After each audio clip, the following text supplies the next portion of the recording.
Late at night, under the flickering light of a borrowed bulb, Maria typed a desperate message into her old phone. The words were heavy, soaked in silent tears. "Sir, I don't know if you'll ever read this, but I need help. I'm a single mother. My son hasn't eaten since yesterday. If you could lend me just a little money, I promise I'll repay you one day. I'm sorry if I bothered you." She meant to send it to a local aid worker, but in her fatigue, she hit the wrong number. The message flew miles away into the phone of a man who hadn't needed to count coins in years. He almost ignored it. Another scam, another beggar, but something about the simplicity stopped him. There were no links, no pleas for large amounts, just raw truth. He replied, "Who is this?" Shocked, Maria stared at her screen. Her hands trembled. She responded honestly, explaining she worked 2 jobs, barely made rent, and had no family. Her son, Liam, was 6 bright, tired and full of dreams he couldn't afford. To her disbelief, the man asked questions.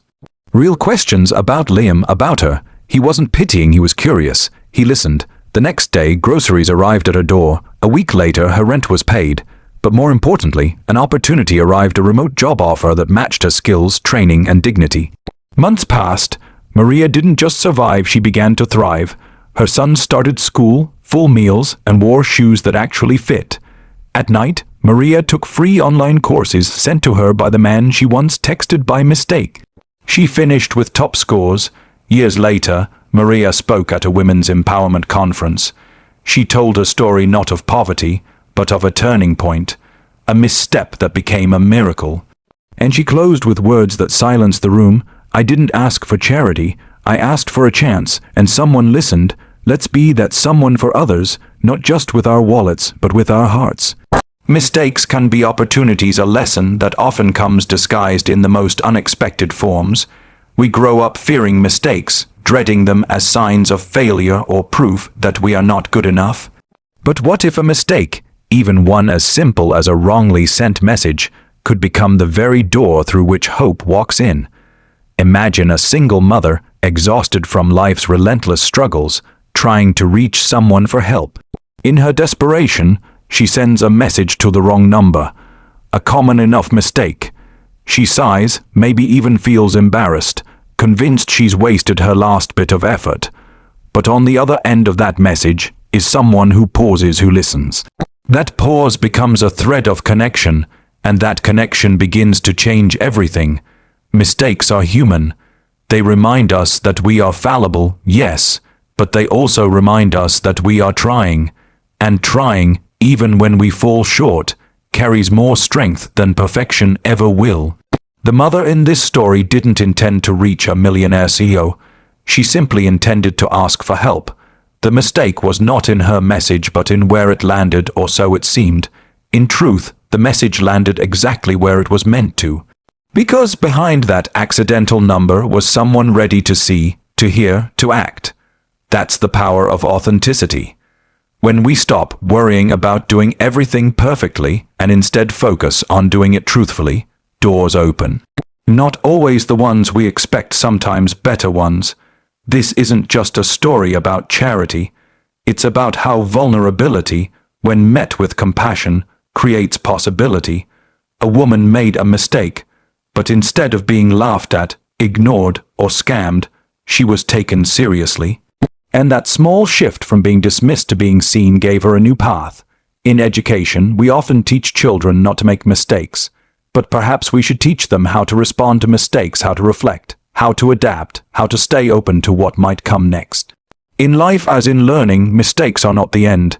They are a signal that we're on a path, that we're moving, that something is happening. Consider this: if that mother had sent the message correctly, she might have received a small donation and nothing more. But because she made a mistake, she found someone who not only helped in the short term, but believed in her long-term potential. It was a mistake that led to empowerment, dignity, and a better life, not just for her, but for her child.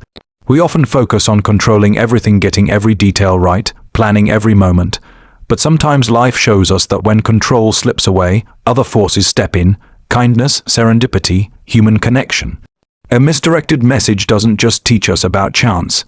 It teaches us about readiness. Are we ready to respond when life presents us with an unplanned moment to do something good? The key is not the mistake itself, but what we do next. The millionaire could have ignored the message. The mother could have given up after realizing her error. But neither did. They leaned into the moment, and something extraordinary happened. So the next time you make a mistake, send the wrong email, say the wrong thing, go the wrong way, take a breath, look closer. What lesson might be hidden inside? What door might be opening that you hadn't noticed before? Mistakes are not the opposite of success. They are part of the journey toward it. All it takes is one moment of grace, one person willing to see past the error and into the heart of the message. Sometimes, all it takes is the wrong number to finally get your life on the right path. Never underestimate the power of a story, especially the ones told from the depths of lived experience. In a world driven by fast information and surface-level impressions, the real stories, the ones that come from the heart, still hold the most power. They have the capacity to change minds, open hearts, and even build bridges where walls once stood. A simple message, a few honest words, or a vulnerable confession can carry the weight of an entire life's struggle, and sometimes that's exactly what's needed to ignite transformation. When Maria, a poor single mother, mistakenly texted a millionaire, she wasn't just asking for money, she was telling a story. Maybe she didn't realize it in that moment, but in her message was a narrative far more compelling than any polished speech or professional proposal. It was a story of hunger, resilience, love for her child, and a desperate hope that someone, somewhere, might listen. And someone did. Not because the message was strategically crafted, but because it was raw, real, and human. We are wired to respond to stories. Long before written words and digital screens, humans shared their truths around fires and in community circles. Stories helped us understand each other. They helped us empathize, learn, and remember. That hasn't changed. If anything, in today's noisy world, authentic stories cut through the noise better than anything else. When someone tells you their story truly tells it, they are offering a piece of their soul. It takes courage to be vulnerable, especially in a society that often views vulnerability as weakness. But in reality, vulnerability is one of the greatest strengths a person can show. It invites connection. It invites trust. When Maria shared her pain, her fear, and her struggle without pretense, it allowed the person on the other end to connect with her on a human level. It wasn't about her bank account or status. It was about her humanity. We need to teach this in schools, in communities, and within ourselves. Storytelling is not just a skill for writers and artists. It's a life tool. It teaches people to express, to listen, and to build empathy. In business, in leadership, in education, the power of a well-told story often outweighs statistics and reports. Because people remember feelings, they remember impact, they remember moments that reflect their own hidden battles. Maria's story became more than her own. By telling it even by accident, she awakened something in someone else. That's how stories work. They don't need to be perfect. They don't need to be rehearsed. They just need to be real. Whether it's a text, a voice, a letter, or a conversation, stories are vessels of truth. They can heal, they can unite, and sometimes they can open doors that seemed forever shut. Many people live in silence, thinking their stories are too ordinary, too painful, or too shameful to be shared. But every story matters, especially the ones rooted in struggle. These are the stories that reflect what it means to keep going, to believe in the possibility of change, and to ask for help when the world feels too heavy. Maria's story, once shared, didn't just feed her son. It inspired others. It showed what could happen when one voice breaks through the noise and reaches the right heart. It became a seed for empowerment, both for herself and for those who heard it later. And that's the real gift, not just in receiving help, but in knowing that your story has the power to uplift others. So never silence your story. Don't underestimate the power it holds. One voice, yours, might be the very spark someone else needs to believe in second chances. Your pain, your journey, your lessons are not just scars. They are survival, and they deserve to be heard. Compassion can change lives in ways that money alone never could. It reaches beyond transactions and enters the realm of true transformation. While giving someone a meal or paying their bills can provide short-term relief, offering that help with genuine compassion creates a lasting impact, one that reshapes not only circumstances, but also hearts, identities, and futures. When someone in need is met not just with aid, but with kindness, dignity, and understanding, they don't just survive, they begin to believe in their worth again. In the story of the poor single mother who accidentally texted a millionaire, it wasn't just the act of giving that mattered. It was the way he responded. He didn't send money and block her number. He engaged. He asked questions. He saw her not as a burden or a mistake, but as a human being with a story, a soul, and a future. That's what compassion looks like in action. It is the difference between pity and empathy. Pity looks down. Compassion looks directly into someone's eyes and says, "I see you." In our fast, moving world, it's easy to become desensitized to the suffering of others. News, social media, and even daily routines often make us forget that behind every plea for help is a real person with hopes, pain, and potential. Compassion requires slowing down. It demands that we listen, that we care, even when it's inconvenient. And when we do, we often find that we become better ourselves in the process. Children raised with compassion become more emotionally intelligent, more socially aware, and more likely to lead with integrity. Workplaces infused with compassion foster collaboration, mental health, and loyalty. Communities built on compassion create safety nets that catch people before they fall too far. It is not just a moral value, it is a practical, world-shaping force. But compassion also requires courage. It means being willing to feel the pain of others without turning away. It means choosing to help not because you have to, but because you want to, even when there's nothing to gain in return. The millionaire in the story didn't benefit from helping Maria. He wasn't looking for recognition. He simply allowed himself to care. That choice gave Maria more than food or financial relief. It gave her the strength to rise again. Compassion also restores dignity. When someone offers help without judgment, it removes the shame that often accompanies poverty. Maria wasn't treated like a beggar. She was treated like a mother doing her best for her child. That shift in perspective changed how she saw herself, and that, perhaps, was the greatest gift, because when people begin to believe in their own value, they become unstoppable. Education plays a vital role here too. We must teach compassion not just in words, but in action. Children should learn to walk in someone else's shoes, to listen before they judge, and to lend a hand when someone is struggling. Schools, workplaces, and families all have the power to raise individuals who understand that success is not just about climbing alone, but about lifting others as you go. The ripple effect of compassion is immense. The person you help today might become the person who helps 100 others tomorrow. One act of kindness can start a chain reaction that spans generations. Maria's story proves this. What started with a simple, compassionate response led to education, employment, and empowerment. Her life changed, and so did the life of her son. And who knows how many more lives will be touched by the story she now shares. So when you are faced with someone else's pain, don't look away. Don't minimize it or assume it's not your concern. See it, feel it, and then act not just with your hands, but with your heart. Because compassion doesn't just change situations, it changes people. And people, when truly seen and supported, change the world. Poverty is not a character flaw. This simple truth is often forgotten in a world where success is equated with personal virtue and failure with personal fault. But the reality is far more complex.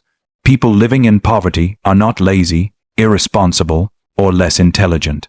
They are individuals caught in circumstances, many of which are beyond their control: economic systems, social inequality, lack of access to quality education, health issues, discrimination, and generational hardships.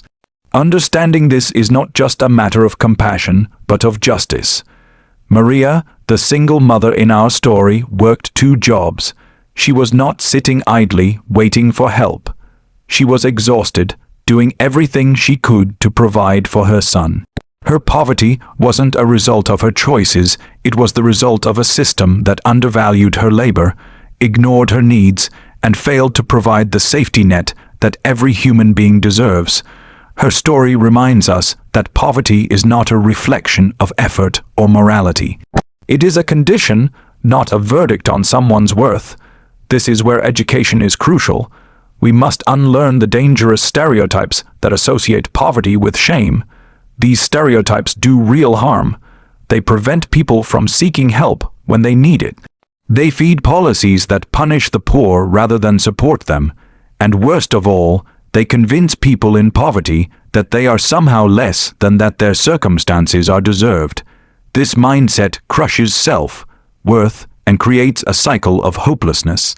In truth, many of the world's hardest workers are also its poorest people.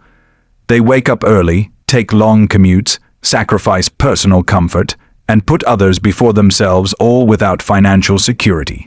Their strength, resilience, and resourcefulness are nothing short of heroic. When we ignore this reality, we not only dehumanize them, we also miss out on the potential they carry. Maria didn't need pity. She needed an opportunity. She needed someone to see her value, not her situation. When that happened, her life began to change. Not because someone gave her everything, but because someone removed the stigma and offered support with respect. This is the kind of shift that changes lives and changes societies. When we stop blaming individuals for their poverty and start addressing the structural issues behind it, we begin to move toward real progress. We must also understand that wealth is not always earned solely through hard work, just as poverty is not always caused by laziness. Many wealthy individuals inherited advantages, better education, family support, early access to capital, and connections. Acknowledging this doesn't diminish their effort, it simply balances the narrative. Success is admirable, but so is survival under impossible odds. Both deserve respect. Poverty often strips people of their voices. It isolates them, not just economically but socially. That's why stories like Maria's are so important. They remind us that behind every number and statistic is a face, a name, a life. When she reached out for help, it wasn't weakness, it was bravery. It takes courage to admit need in a world that shames the needy. It takes strength to keep going when everything tells you to give up. As a society, we need to stop asking, what's wrong with them? And start asking, what happened to them? This shift opens the door to empathy, understanding, and most importantly, solutions. It allows us to create systems that uplift rather than punish, that heal rather than judge. Maria's journey is proof that when someone is treated with dignity instead of disdain, everything can change. Her story is not just about one woman and one act of kindness, it's a mirror showing us what's possible when we recognize that poverty is not a moral failing. It is a call to action to build a world where everyone has a fair chance, not just to survive, but to thrive. Education and dignity go hand in hand. They are not separate forces, but two parts of the same foundation that helps individuals build meaningful, empowered lives. When someone is educated, they are not only given information, they are given tools to make choices, to understand their value, and to move forward with confidence.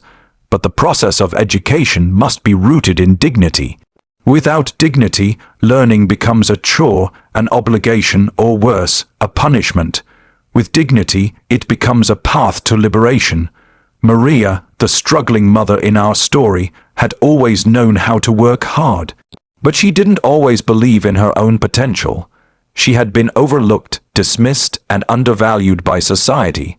Like many in poverty, she had come to believe that education was a luxury, something for others, not for people like her who were just trying to survive. But when someone offered her help, they didn't just hand her money and walk away. They gave her access to learning opportunities, resources to grow, and encouragement that told her, you matter. That support was grounded in dignity, and that made all the difference. Education without dignity can be hollow. If someone is taught in an environment where they feel belittled, judged, or ashamed, the lessons may never truly take root. But when someone learns in a space where they are respected, supported, and treated as capable. It changes not only what they know, but who they believe they are. That belief is powerful. It becomes the driving force behind dreams that were once buried under self-doubt. Maria's journey reflects this truth. When she began taking the online courses offered to her, it wasn't easy. She was still working, raising her son, and carrying emotional wounds from years of struggle. But with each lesson she completed, her confidence grew. The person who once begged for a few dollars was now learning how to build a sustainable career. That shift didn't happen through charity alone, it happened through empowerment. It happened because she was treated with dignity and given the chance to learn without being judged. This is the kind of change that lasts, because once someone sees themselves as worthy of education and capable of growth, they begin to lift not only themselves but others around them. Maria became more than a mother fighting poverty. She became a role model for her son. She showed him that learning doesn't stop because of hardship. It begins when you believe you deserve better. We must create more spaces like this where people of all backgrounds can access education without shame or fear. Whether it's adult literacy programs, vocational training, online courses, or university scholarships, the delivery must honor the learner's humanity. No one should feel that they are too late, not smart enough, or not worthy. Every person, no matter their past, should be able to look ahead and see a future where growth is possible. True education doesn't just fill minds, it heals identities. It says, you are more than what the world sees. When combined with dignity, it becomes a force stronger than any temporary relief. It becomes the bridge between survival and self-sufficiency. Maria's life was transformed not because she was given everything, but because she was given a chance to reclaim her voice and her worth. She didn't just escape poverty, she rose above it, with knowledge in her hands and pride in her heart. That is the power of education wrapped in dignity. It doesn't just change what people know, it changes what they believe about themselves. And when people believe in themselves, the world begins to change not from the top down, but from the inside out. Every act of kindness has a ripple effect far greater than we often realize. One small gesture, made with sincerity, can echo across lives, generations, and communities in ways we may never witness directly. When Maria accidentally sent that message to a millionaire, she was simply hoping for a little relief, maybe enough to buy groceries or cover a bill. What she received instead was not just immediate help, but a response that altered the trajectory of her life. That is the hidden power of kindness. Its ability to plant seeds of hope and transformation where despair once lived. Most people think of impact in terms of big actions, major donations, or revolutionary changes. But sometimes the most powerful acts are the quiet ones, the unseen moments of empathy, the decision to listen instead of judge, the willingness to say, I believe in you. These moments may seem small to the giver, but to the receiver they can be life-changing. Maria didn't need a miracle, she needed someone to care. That care gave her strength to continue and inspired her to become more for herself and for her son. The ripple effect didn't stop with Maria. As her circumstances improved, so did her ability to help others. She began to speak to other struggling parents, sharing her story and encouraging them to seek support without shame. Her son, having watched his mother rise through adversity, grew up understanding the value of compassion and the importance of giving back. What began as one unexpected message became the foundation for an entire family's new legacy, a legacy built not on wealth, but on empathy and resilience. That is how kindness works. It moves from one heart to another, changing the emotional landscape of every person it touches. And because kindness is contagious, it often inspires more of itself. When people see others choosing compassion over criticism, generosity over greed, they are reminded of their own humanity. They are moved to act, even in small ways, a helping hand, a shared meal, a word of encouragement. These are not just gestures. They are bridges connecting people across the gaps that poverty, pain, or misunderstanding often create.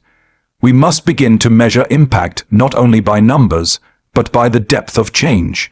One woman helped means one child growing up with a role model. One child inspired means a future adult who will lead with empathy. A generation shaped by kindness has the potential to build a society where help is not the exception, but the norm. And it all starts with one choice: to respond with care. Education systems, social programs, and charitable organizations can all multiply this effect. But even outside of structured systems, individual acts matter immensely. In our everyday lives, we are constantly given opportunities to be the beginning of someone else's ripple. A teacher believing in a struggling student, a neighbor offering support, a stranger replying with kindness. Each action is a thread in a larger tapestry of hope. Maria's story is living proof. She didn't just receive help, she became a vessel for it. Her life, once defined by hardship, became a beacon for others. She now advocates for mothers like her, speaks at local shelters, and donates part of her income to causes that supported her when she had nothing. The millionaire, in responding kindly, unknowingly created not just one success story, but many. That's the beautiful, invisible math of kindness. It multiplies without anyone needing to keep score. So let us remember, no act is too small, no gesture is too simple. When kindness is given freely and without condition, it gains a power far beyond our imagination. It changes people not just externally, but internally, and changed people go on to change the world. One message, one moment, one heart at a time, that's all it takes to begin the ripple.